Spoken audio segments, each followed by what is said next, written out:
오늘의 양식, 이 시간은 고린도전서 13장 7절 말씀을 통해서 사랑은 모든 것을 견딥니다 라는 제목으로 말씀을 전하겠습니다. 사랑은 모든 것을 참습니다. 사랑은 모든 것을 믿습니다. 사랑은 모든 것을 바랍니다. 그리고 사랑은 모든 것을 견디는 것입니다.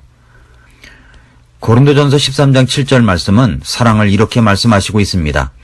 사랑은 모든 것을 견딘다고 할 때 이 견딤은 원어로 휘포메네이라는 말로 주로 역경을 이기고 침착하게 견디다라는 뜻입니다.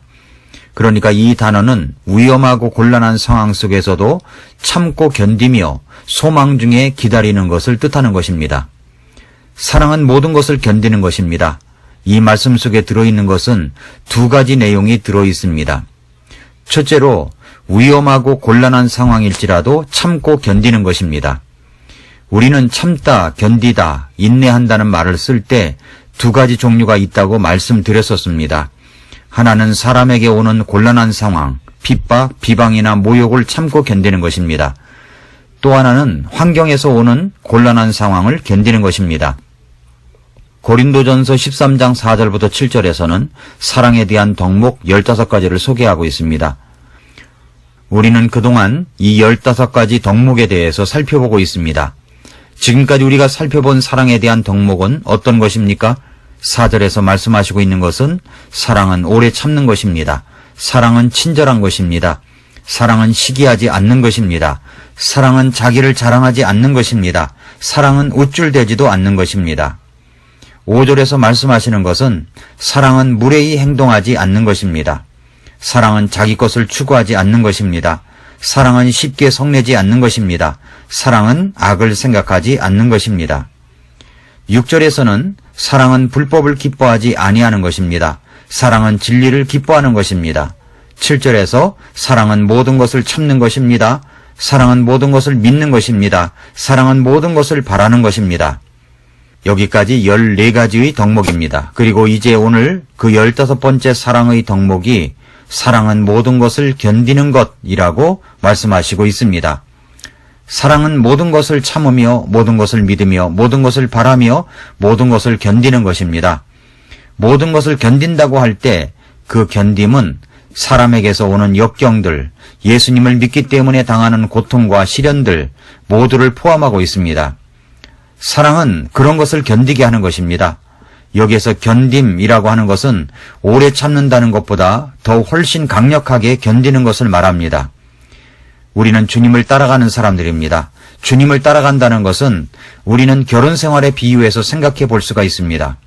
결혼 생활이라고 하는 것은 두 가지 사건으로 이루어집니다. 먼저 한 남자와 한 여자의 만남입니다. 또 그 다음엔 만난 이 커플이 평생을 더불어 함께 살아가는 것입니다. 결국 이 두 가지로 결혼 생활을 만드는 것입니다.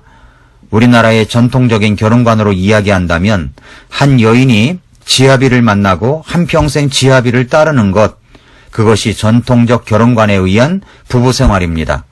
물론 지금은 많이 변하고 있지만 제가 이런 예를 드는 것은 우리가 예수님을 믿고 따르는 것과 결혼이라는 것이 매우 유사하기 때문입니다. 신앙생활이라고 하는 것은 내가 예수 그리스도를 인격적으로 만나 구원을 받음으로 시작합니다. 그리고 나서 한평생 그 주님을 따라가는 것입니다. 부부가 제대로 만나 결혼을 한다면 대부분의 사람들이 한평생을 살아갑니다. 그것이 정상적인 부부 생활입니다. 서로 살다가 어려운 일도 만나고 마음에 안 드는 일도 만난다고 할지라도 그만둘 수가 없는 것이 바로 결혼 생활입니다. 신앙생활도 그렇습니다. 내가 주 예수님을 만나 제대로 구원을 받았다면 우리의 고백은 주 예수님보다 더 귀한 것은 없다고 고백하게 됩니다. 그 주님은 나를 만나 주셨습니다. 이제 주님이 나 같은 자를 만나고 구원받게 하시고 사랑하여 주시니 나는 이제 한평생 그 주님을 따라가는 생활이 되어야 합니다. 따라가는 것에 있어서 우리는 피동적으로 따라가서는 안 됩니다. 매우 능동적이어야 합니다. 그래서 누가복음 9장 23절에서 어떤 사람이 나를 따라오려거든 자기를 부인하고 날마다 자기 십자가를 지고 나를 따를지니라 라고 하셨습니다. 우리가 주님을 따라갈 때 어떻게 따라가야 하는가를 말씀해 주시고 있습니다. 견디면서 따라가야 합니다. 그것은 마땅한 것입니다. 억지가 아닙니다. 어쩌면 우리가 모든 것을 견딘다고 할 때 그 견딤은 예수님의 누가복음 9장 23절 말씀 안에 다 들어가 있다고 생각이 됩니다. 모든 것을 견디는 것, 예수님을 따라가면서 생길 수 있는 모든 것을 견디는 것입니다. 그 견딤의 내용물 속에는 세 가지가 들어 있습니다. 첫째는 자기를 부인하는 것입니다. 지금 세대는 자기를 높이는 세대입니다. 그것이 지나쳐 자기밖에 모르는 아주 이기적인 세대 속에 우리는 살고 있습니다. 말세의 특징 중에 하나가 사람들이 자기만을 사랑한다는 것입니다. 자기를 소중히 여기는 차원이 아니라 자기밖에 모르는 이기적인 모습을 하고 살아갑니다.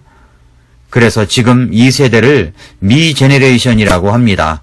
나 세대라고 하는 것입니다. 자기밖에 모르는 세대, 철저하게 이기적인 세대라는 말입니다.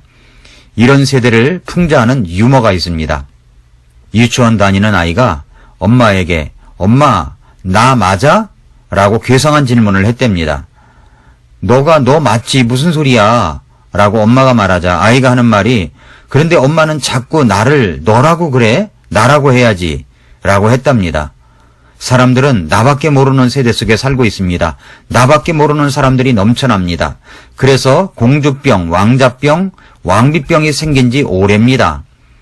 어떤 여자가 화원에서 아주 싼 가격에 꽃을 사들고는 너무 좋아서 친구에게 자랑했답니다. 그러니까 그 친구가 하는 말이 얘, 너는 꽃을 다 사니? 나는 꽃은 받는 것인 줄 알았어 하더랍니다. 그러자 꽃을 든 친구가 너는 공주병이구나 하니까 그 친구가 하는 말이 야, 공주도 공주병이 걸리니? 라고 하더랍니다. 여러분은 혹시 공주병에 걸린 것이 아닙니까? 예배 시간에 잠자는 공주님들이 간혹 있습니다. 자신을 어쩌면 숲속에 잠자는 공주로 착각하고 있는 것인지도 모르겠습니다. 우리는 그렇게 이기적인 모습으로 살아가고 있다는 것입니다. 그런데 성경은 그런 나를 자기를 부인하고 주님을 따라가야 한다고 말씀하십니다. 나 같은 사람을 위해서 우리 주님은 십자가에서 내 죄를 담당해 주시고 구원받게 해 주셨습니다. 나를 주님의 핏값으로 사셨다고 말씀합니다. 그래서 나는 이제 내 것이 아니라 주님의 핏값으로 산 주님의 것이라고 하십니다. 우리의 주님은 바로 예수 그리스도이십니다. 내 인생은 내 것이 아닙니다. 주님의 것입니다. 그것을 인정하는 것이 바로 자기를 부인하는 것입니다. 그래서 그렇게 자기를 부인해야 하는 것입니다.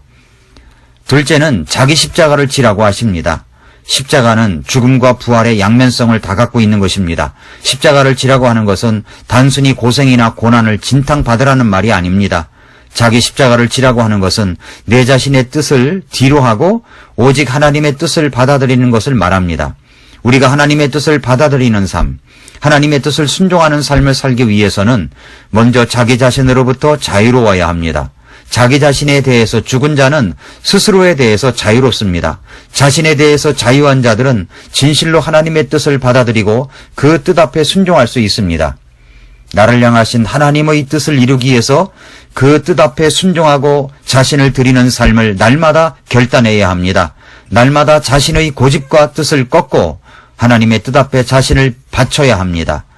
이것은 그렇게 쉬운 일은 아닙니다. 성령님의 절대적인 도우심이 필요한 것입니다. 셋째는 주님을 따라가는 것입니다. 주님을 따라가는 것을 계속 유지해야 합니다. 반짝이다가 마는 그런 따라감이 아닙니다. 주님을 따라가다가 때로는 아픔도 고통도 있을 수 있습니다. 부당한 취급을 받는 경우도 있을 수 있습니다. 오해와 비난 때문에 견디기 어려운 일도 있을 수 있습니다. 주님을 따라가다 보면 기쁘고 좋은 일만 있는 것이 아닙니다. 그렇지 않은 일도 종종 만날 수 있습니다. 그래도 그 주님 예수 그리스도를 따라가는 것입니다. 사랑은 모든 것을 견딘다고 했습니다. 그 견딤이라는 단어 속에는 바로 이렇게 나를 부인하고 자기 십자가를 지고 그 주님을 따라가는 것, 그 모든 과정이 다 포함되어 있습니다. 이 견딤은 원어로 히포메네이라는 말로 주로 역경을 이기고 침착하게 견디다라는 뜻이라고 했습니다. 그러니까 이 단어는 위험하고 곤란한 상황 속에서도 참고 견디며 소망 중에 기다리는 것을 뜻하는 것입니다. 첫째는 위험하고 곤란한 상황이라고 할지라도 참고 견디는 것입니다. 또 둘째로 사랑은 모든 것을 견딘다고 할 때 그 견딤은 주님 예수 그리스도를 소망 중에 기다리는 것도 포함되어 있습니다.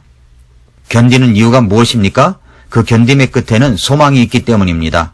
세상적인 소망은 병이 낫는다든가 부자가 된다든가 일이 잘 풀린다든가 하는 것일 것입니다.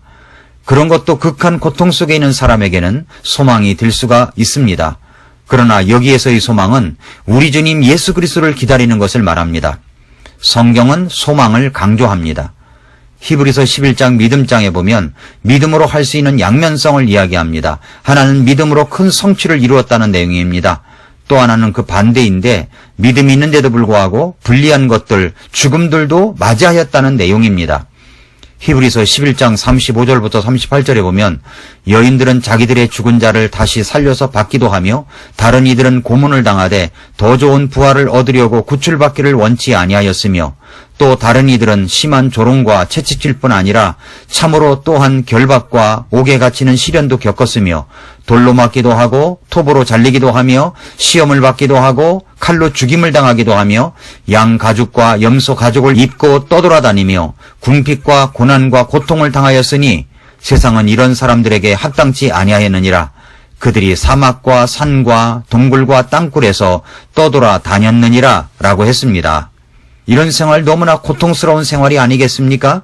히브리서 11장 39절 40절에 보면 이들은 다 믿음을 통해 좋은 평판을 얻었으되 약속하신 것을 받지는 못하였으니 이것은 하나님께서 우리를 위해 더 좋은 것을 마련하사 우리가 없이는 그들이 완전하게 되지 못하게 하려 하심이니라 라고 했습니다. 더 좋은 부활을 얻고자 예수 그리스도를 소망 중에 기다리는 사람들, 어떻게 그렇게 할 수 있었을까요? 바로 우리 주님 예수 그리스도를 사랑하기 때문입니다. 그렇기 때문에 소망을 가질 수가 있었습니다.